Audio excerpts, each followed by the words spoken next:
नमस्कार दोस्तों, स्वागत है आपका आपके अपने चैनल क्रेजी क्रिप्टो मिंटू में।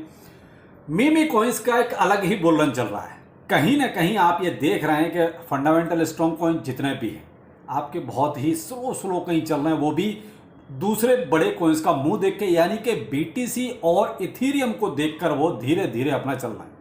लेकिन कहीं ना कहीं जो आपके मीम कॉइन्स हैं वो देखिए सही सलामत आज भी प्रॉफिट दे रहे हैं। और आप देख रहे हैं कि मैं मोस्टली अभी आजकल मीम कॉइन्स की ही चर्चा कर रहा हूं। क्यों? प्रॉफिट मिल रहा है क्योंकि आप बड़े कॉइन्स में देखिए क्या है, उनमें आपको इंतजार ज्यादा करना पड़ेगा। देखिए रिस्क तो है, अब क्रिप्टो करेंसी पूरा ही रिस्क है। आप ये कहोगे रिस्क नहीं है, ऐसा तो हो नहीं सकता।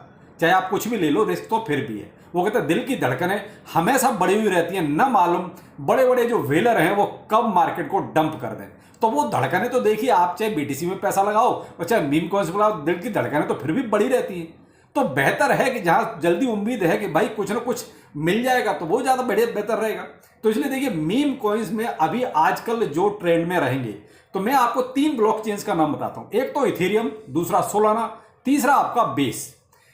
टोन का ये है कि देखिए अभी जो माइनिंग प्रोजेक्ट जितने आ रहे हैं वो मोस्टली अभी टोन पर आ रहे हैं, क्योंकि नॉट कॉइन ने एक बहुत ही हाइप क्रिएट कर दी एक अलग टाइप की। तो फिलहाल वो एक कैटेगरी बिल्कुल अलग हो गई और ऐसे बहुत सारे टोकन हैं जो कहीं ना कहीं माइनिंग होके अब मार्केट में आ रहे हैं। और आपने कई सारे ऐसे देख लिए जो आ चुके हैं और वो भी एक अच्छा प्रॉफिट दे चुके हैं फ्री ऑफ कॉस्ट। केवल आपने अपने टाइम का इन्वेस्टमेंट किया था, मनी का इन्वेस्टमेंट नहीं किया था। तो वो एक टोन वाली जो कैटेगरी है वो एक अलग कैटेगरी है। लेकिन जो मैंने आपको पहले कहा इथेरियम, बेस और सोलाना, अब यह इथेरियम मैंने क्यों शामिल किया? देखिए वैसे मेरा कोई विचार नहीं था इस कैटेगरी में इथेरियम वाले टोकन शामिल करने का। अब इथेरियम इसलिए शामिल करना पड़ गया क्योंकि अभी जो स्पॉट का जो इसका मामला चल रहा है, अब जब भी इथेरियम का जैसे ही ट्रेडिंग स्टार्ट होगी स्पॉट में, तो वैसे ही आप देख लेना ये अच्छे खासे पंप करेंगे सारे के सारे जो भी इथेरियम बेस्ड टोकन है। तो भाई ETF के आने से इथेरियम में कहीं ना कहीं एक अलग ही पॉजिटिविटी क्रिएट हो चुकी है। तो इसलिए देखिए वो भी मीम कॉइन्स इस कैटेगरी में रखना बहुत ही जरूरी है। तो यहां आपके 3 ब्लॉकचेन इंपॉर्टेंट हो गए, माइनिंग होके आ रहा है। ऐसे बहुत सारे प्रोजेक्ट हैं जो मैं आपको शेयर कर ही रहा हूं और लगभग रोज ही आपको कुछ ना कुछ शेयर कर रहा हूं, या जो भी उनमें अपडेट आ रही है वो दे रहा हूं। तो उसके लिए आपको अर्न विद रोहिता इस चैनल को जो है सब्सक्राइब करना पड़ेगा। उसी पर आजकल मैं माइनिंग के जितने भी प्रोजेक्ट हैं, जो भी अपडेट हैं, उसमें आपको प्रोवाइड करा रहा हूं। ये चैनल आपके टोकन्स के लिए है, उनमें क्या अपडेट चल रहा है, क्या हो रहा है उसके लिए।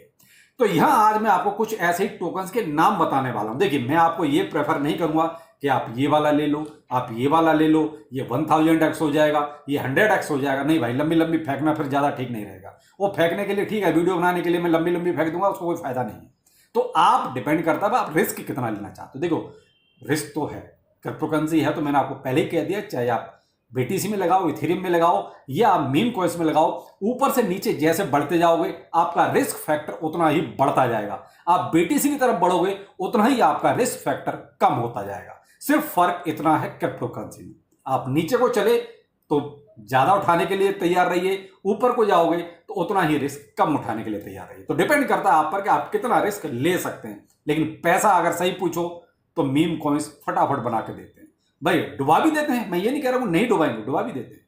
तो ऐसे ही कुछ प्रोजेक्ट जो कुछ टॉप 50 में है, कुछ टॉप 100 में है और कुछ टॉप 500 में है। तो अब ये मान के चलो कि जो टॉप 500 में मीम कॉइन अपनी जगह बना के बैठा है तो क्या खराब है, वो कहीं ना कहीं आपके बहुत अच्छे एक्सचेंजों पर लिस्ट भी है। इसका मतलब भाई मीम कॉइन और अच्छे एक्सचेंजों पर लिस्ट है तो फिर नुकसान क्या है भाई? किसी एक्सचेंज ने अगर उसे बड़े एक्सचेंज ने लिस्ट किया है तो कुछ सोच समझ के ही किया है। अब पे देख लीजिए, प्योर मीम कॉइन है लेकिन है तो आखिर बाइनेंस पे लिस्ट। और अच्छे खासे जो फंडामेंटल स्ट्रॉन्ग कॉइन है वो अभी भी बाइनेंस का मुंह ताक रहे हैं कि साहब कब हमें आके लिस्ट करें, लेकिन मीम कॉइन आपका बाइनेंस पे लिस्ट है। तो ये फर्क है। बेबी डॉज कॉइन है जो आज तक मुंह ताक रहा है कि बाइनेंस मुझे कब लिस्ट करे, लेकिन बाइनेंस उसको घास नहीं डाल रहा। क्यों? क्योंकि कहीं ना कहीं बाइनेंस को भी ना ये चाहिए, और वो वॉल्यूम आता है कुछ ना कुछ पंप डंप करने से, एक हाइप क्रिएट करने से। तो बेबी डॉज शायद वो वाली हाइप कभी क्रिएट नहीं कर पाए जो पेपे ने आके करी, बोंक ने आके करी, WIF ने करी। तो ये कुछ जो रिसेंटली आया उन्होंने अच्छी खासी करी। तो इसलिए देखिए हर एक को पैसा चाहिए, तो हम भी किस लिए आए? पैसे के लिए। हम इसलिए थोड़ी आए यहां पर मार्केट में भाई कि फंडामेंटल स्ट्रॉन्ग कॉइन लेते हैं, अब यार वो 5 साल नहीं चलेगा तो ऐसे ही बैठे रहेंगे। आप खुद डिसीजन लीजिए। चलिए अब बात करते हैं कि कौन कौन से टोकन ठीक रहेंगे। कोई फाइनेंशियल एडवाइस नहीं है, आप अपने अकॉर्डिंग इसमें से देख सकते हैं। मैं अगर बात करता हूं तो टॉप 50 की पहले बात करता हूं। तो टॉप 50 में जो मुझे ठीक लगे, और भी हो सकते हैं, तो आप अपने कमेंट में जरूर बताइएगा। जैसे बॉन्क है आपका अभी 50वें नंबर पर है, WIF है यानी कि डॉ विफ्ट आपका जो है 39 सीरीज पर है, पेपे आपका 20, सिवाइनू आपका 12।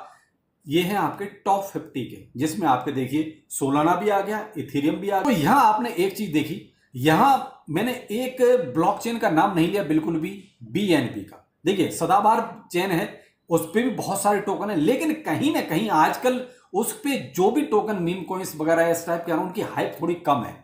कहीं ना कहीं वो उतनी हाइप क्रिएट नहीं कर पा रहे जितनी कि फिलहाल सोलाना हो गया, बेस हो गया, इथेरियम एक नया आ गया, या उधर जो टोन ने एक अलग ही हाइप क्रिएट कर दी माइनिंग वाले टोकन्स की। तो उस तरीके से BNB कहीं अभी नहीं कर पा रहा है। देखिए मैं उसको नकार नहीं रहा हूं, उस पर भी बहुत सारे टोकन ऐसे हैं जो चलेंगे, ऐसा नहीं कि नहीं चलेंगे, चलेंगे लेकिन टाइम ले रहे हैं। लेकिन मैं फिलहाल करंट की बात कर रहा हूं। तो मैंने आपको 3 चेन पहले बताई है, तो उसी में फिलहाल मैंने आपको टॉप 50 के ये कुछ टोकन बताए।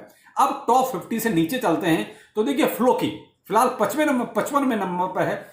बोमे बुक और मेमे आपका 97 नंबर पर है। मेमे कॉइन बाइनेंस पर लिस्ट है, नाम से ही मेमे है लेकिन बाइनेंस पर लिस्ट है। और इनमें बहुत सारे टोकन जो मैंने आपको ऊपर बताए लगभग सभी तो बाइनेंस पर लिस्ट हैं। तो एक बात बताइए फिर फंडामेंटल स्ट्रॉन्ग कॉइन और मेमे कॉइन में बाइनेंस ने फर्क क्या रखा? तो हम क्यों ना पैसा बनाए, इनमें जब बनता है तो बना सकते हैं, रिस्क तो लेना ही है। ठीक है आगे चलते हैं।